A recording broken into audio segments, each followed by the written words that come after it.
Turma do Propósito! E aí, meu querido irmão, que alegria poder estar com você aqui no fechamento desse terceiro livro. Parabéns, você que chegou até aqui conosco. Muito obrigado por sua companhia. Nós estamos aí fechando com muita alegria no dia 117 do nosso propósito. Hoje, capítulo 27 de Levítico. Que bênção! Foi um desafio, eu quero confessar para os irmãos, fazer esse estudo capítulo por capítulo. Tinha dia que numa primeira leitura, eu terminava a leitura e falava assim: Senhor, o que nós vamos extrair aqui desse texto? Porque realmente é uma leitura bastante densa, complicada, repetitiva, às vezes maçante, e com a explicação, buscando o entendimento aí pelo Espírito Santo de Deus, e claro, interpretando a Bíblia à luz da própria Bíblia, através aí do que nós conhecemos, podemos conhecer do contexto hebreu, nós conseguimos aí fazer as aplicações e estamos terminando com alegria. Hoje, no dia 117, o último capítulo, capítulo 27, e amanhã nós vamos começar Números, sem falhar nenhum dia, com a graça de Deus. Espero que o Senhor me dê vida e saúde, para que a gente possa chegar até o final juntos. Lembrando, meu querido irmão, que esse vídeo eu estou fazendo para ficar salvo aqui na nossa playlist do Propósito, uma playlist que só tem acesso quem está no grupo do WhatsApp. E você deve convidar mais pessoas. Nós vamos começar um novo livro agora, o livro de Números, e você deve convidar mais pessoas para aprender. Todos os dias, a pessoa que você convida tem a oportunidade de receber uma oração e também, claro, de ouvir a palavra de Deus apontando para Jesus Cristo, que é o Senhor e Salvador das nossas vidas. Então que Deus abençoe você. Vamos ficar juntos nesse propósito, lendo um capítulo da Bíblia por dia, orando todos os dias por aquele propósito que você acha que é importante, aquilo que você deve colocar diante de Deus. Você sabe melhor do que qualquer um aquilo que você precisa apresentar ao Senhor em oração. E também, meu querido irmão, tentar mudar. O propósito, são os pontos que nós assumimos aqui nesse propósito que fizemos. Tentar mudar um hábito que lhe prejudica ou prejudica alguém que você ama. Então vamos lá para o capítulo 27. E no capítulo 27, nós vamos ver aqui o Senhor relembrando a Moisés a respeito dos votos. A Bíblia fala que é melhor não votar do que votar e não cumprir. Nós precisamos tomar muito cuidado com aquilo que nós falamos para Deus, porque Deus espera, assim como todo pai espera, que os seus filhos o imitem. Pode perceber que todo pai que tem um determinado comportamento, todos os pais, né, o pai, a mãe, tem um determinado proceder, ele espera que o seu filho imite aquele proceder. Então é muito comum, por exemplo, termos aí pessoas que querem que o filho tenha um padrão de honestidade que o pai e a mãe sempre adotaram e que herdaram isso dos seus avós, dos seus pais, né? Portanto, os avós dessa pessoa. Isso é transmitido de geração em geração porque nós esperamos que os nossos filhos repliquem os nossos valores e andem naquilo que nós acreditamos ser o correto para eles. Então o Senhor também espera que nós o imitemos. E por que o Senhor leva tão a sério os votos? Porque o nosso Deus é um Deus que ele zela e ele vela por cumprir tudo aquilo que ele promete. Nenhuma das palavras do Senhor fica sem se cumprir, meu querido irmão. Tudo que o Senhor promete, ele é fiel. Quando você vê alguém dizendo assim, que Deus é fiel, muitas vezes a pessoa está dizendo que Deus é fiel porque Deus realizou o desejo dela. Eu quero te dizer que não. Deus não é fiel aos seus projetos. Deus, ele é fiel às suas promessas. Ou seja, aquilo que o Senhor prometeu, você pode ter certeza que ele vai cumprir. Aquilo que tem a ver com o plano dele, aquilo que é o propósito dele, pode ter certeza, ele é fiel a cada palavra que ele nos prometeu, a cada promessa que ele nos fez, ele é fiel para cumprir tudo. Agora, ele não é leal aos seus sentimentos, àquilo que você acha que é certo. Ele é tão fiel que se aquilo que você quer se choca com aquilo que é a vontade dele, o que vai prevalecer no final é a vontade dele.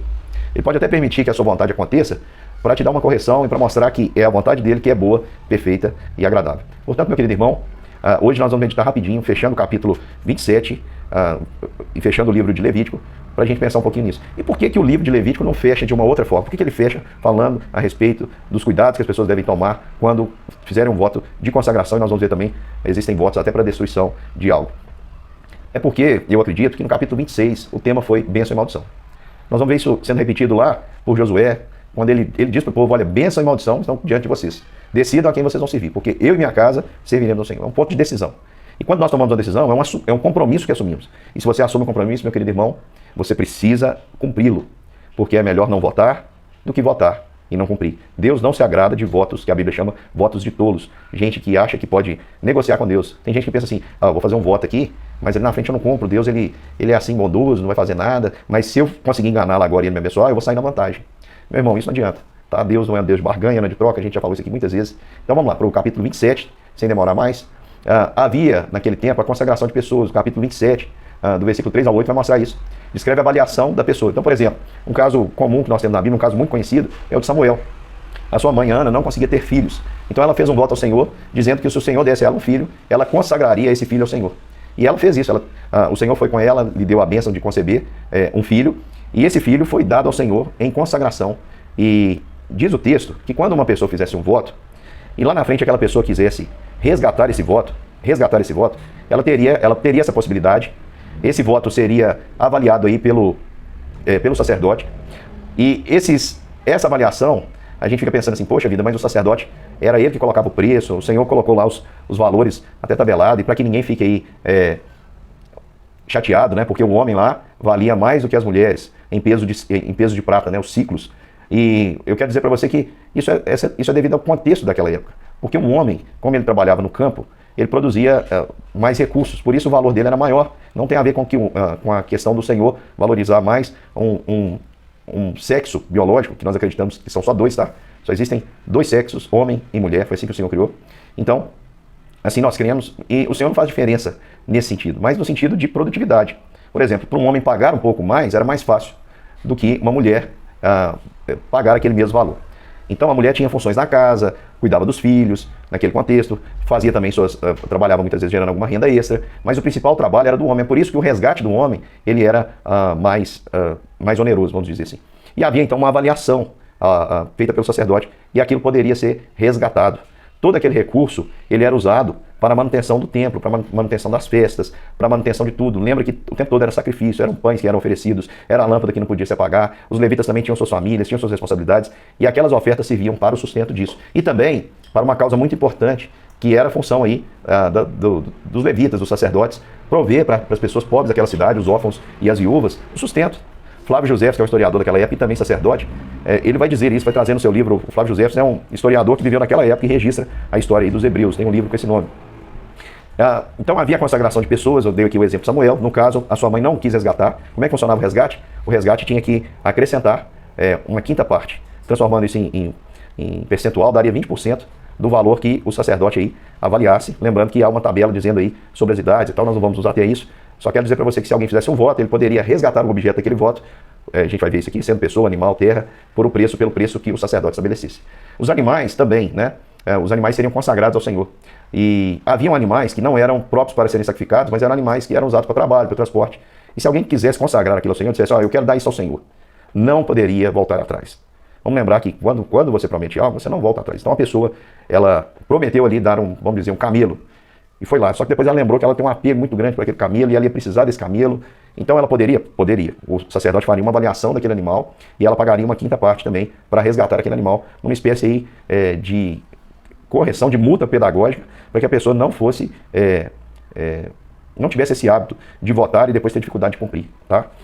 Vamos lembrar que as multas servem para isso mesmo, tem esse caráter pedagógico. Quando você compra algo e no comprar esse algo você atrasa, existe ali a possibilidade do pagamento de uma multa. E o pagamento dessa multa é pedagógico. Para que serve? Para fazer com que você evite um atraso. Assim também era esse acréscimo, não era para explorar, era simplesmente para que uma pessoa não votasse ao Senhor algo precipitado. E se tivesse um voto precipitado e depois quisesse resgatar esse objeto, isso deveria fazer com que essa pessoa sentisse também que ela errou em ser precipitada em seu voto, ok? E, por exemplo, se uma pessoa votasse um animal, ela votou um camelo X, só que aí ela depois descobre que esse camelo, ele tá bem de saúde, mas o camelo Y, ele está manco. Aí a pessoa fala, olha, eu vou dar para o Senhor aquele manco ali e vou ficar com esse aqui. E ela troca o animal. Diz o texto que se uma pessoa tentasse fazer isso, os dois seriam consagrados ao Senhor. Também as casas e as terras, deveria acontecer tudo isso, né? A mesma multa, um acréscimo de 20%. Haveria também um resgate dos primogênitos. O que significa isso? Todo primogênito, desde a passagem do anjo do Senhor no meio do Egito, todo primogênito pertence ao Senhor. Esse primogênito ele apontava para Cristo Jesus. Portanto, quando o primogênito nascia, ao invés de sacrificá-lo ao Senhor, era levado ali um animal e esse animal era sacrificado no lugar como preço de resgate desses primogênitos. E também aqui vai apresentar a figura da 10ª parte, né, do dízimo, que até hoje é praticado. Aqueles animais deveriam também ser uma parte separada para o Senhor, para a manutenção da sua obra, do seu tabernáculo, enfim. E por fim, pessoal, eu quero dizer que aqui também há a figura da consagração para a destruição. Como assim? Vamos lembrar que certa vez o Senhor mandou Saul eliminar os amalequitas. E era para eliminar toda essa turma, não sobrar nada. Não era para desfrutar de nada que eles tinham para oferecer, nem os despojos seriam pegados. O Senhor queria total destruição. Por quê? Porque esse povo, quando o povo hebreu estava no deserto, eles atacaram covardemente, mataram mulheres, crianças, abriram mulheres grávidas, e o Senhor prometeu um dia vingança. Quando o Senhor foi exercer isso, porque ele pode, ele é juiz, quando o Senhor foi dar paga, ele ordenou que Saul assim fizesse. E vocês lembram que Saul achou os animais muito bonitos e levou para ser sacrificado ao Senhor. E levou também como um troféu, uma espécie de troféu, o rei, né? Havia essa cordialidade, quando um rei era derrotado, ele era acolhido na casa do outro rei e era tratado com honra. E Saul se moldou aí aos costumes daquela época. Isso fez com que Samuel, que já foi citado por nós, se irasse ali e matasse o rei dos amalequitas. o rei Agag despedaçado, a espada o despedaçou, e aquilo irritou o Senhor de tal maneira que ele tirou o reino de Saul. E Samuel disse para ele: olha, Saul, é melhor obedecer do que sacrificar. Você está achando que Deus prefere as coisas que você tem para oferecer? Não. Deus prefere a sua obediência. Portanto, aplicando, irmãos, você acha que Deus tem prazer num voto precipitado? Você acha que Deus fica fazendo conta e fala assim: olha, que bom, não cumprimos o voto não, mas recebemos 20% aí de multa, 20% aí de ágio. Não, o Senhor tem prazer na obediência. O Senhor tem prazer que os seus filhos andem na obediência. E então, quando algo fosse consagrado com esse fim para ser destruído, essa ordem deveria ser obedecida. Vamos lembrar de Jericó? Jericó também houve uma ordem para que ela fosse anátema, amaldiçoada e totalmente destruída. Nada deveria ser aproveitado. Aí vocês lembram o que aconteceu? Um determinado homem pegou ali alguns bens, cobiçou aqueles bens, escondeu debaixo da sua tenda, e o Senhor puniu a nação por causa do pecado daquele homem. Quando a gente vai para o Novo Testamento, nós vamos ver um exemplo no livro de Atos, que é o exemplo de Ananias e Safira. Eles viram lá que Barnabé, um homem generoso, havia vendido uma propriedade e entregado esse valor aos apóstolos para que aquilo servisse de manutenção das pessoas que estavam precisando. Tinha muita gente necessitada e Barnabé teve a generosidade, o amor de abrir mão de uma propriedade, vendê-la, para que aquelas pessoas pudessem ter subsistência. Ananias e Safira acharam que era competição. Quem é mais generoso? Barnabé está levando frente. Então eles entraram ali num acordo. Ananias falou com Safira: olha, vamos vender o lote, o terreno por valor tal, e vamos levar para os apóstolos, vamos dizer que a metade daquele valor é o valor total que nós vendemos. Então venderam ali, vamos colocar aqui dentro de um contexto mais fácil de entender, vamos pensar que Ananias vendeu o terreno por 100 mil reais, a propriedade por 100 mil reais. Ele chegou até Pedro e disse assim: olha, Pedro, eu estou vendo a necessidade dos irmãos, então fiz como Barnabé, está aqui o valor integral da venda, 50 mil reais. Eu fico pensando, como é que Deus deixa a mensagem dele de uma maneira tão clara? No tempo que a gente vive hoje, onde tem tanta gente explorando, por causa do nome, usando o nome de Jesus para explorar as pessoas, né? Cobrando para orar, cobrando para pregar, cobrando para... Enfim, esqueceram que o que recebemos de graça também devemos dar de graça. O que eu estou dizendo não é que a pessoa que vive para o Evangelho não deva comer do Evangelho. Isso é bíblico. Isso é bíblico. Agora tem muita gente que está explorando, cometendo estelionato em nome de Jesus. Você imagina hoje, nos dias de hoje, nesse contexto complicado que a gente vive, alguém chegando lá com um valor de 50% da propriedade, é perigoso fazer uma placa para ele, agradecer, chamar lá na frente, mostrar o cheque, etc. Só que Deus deixa uma mensagem muito clara, que a questão que Deus quer de nós não são os nossos bens. Porque Deus não tem falta de nada. O que Deus não tem? Essa é a pergunta. O que Deus não tem? Queridos, Deus tem tudo. Dele é o mundo, dele é a terra, dele são os campos, os montes, os animais. Tudo pertence ao Senhor. Tudo é dele, tudo está nas mãos dele. Agora, ele deixa claro que o princípio que ele quer de nós não são os nossos bens, mas sim a nossa sinceridade. Sim, o nosso coração, o nosso caráter. Tanto é que Ananias chega ali e diz isso para Pedro, e Pedro diz: olha, por que você deu ouvido a Satanás e resolveu mentir ao Espírito Santo?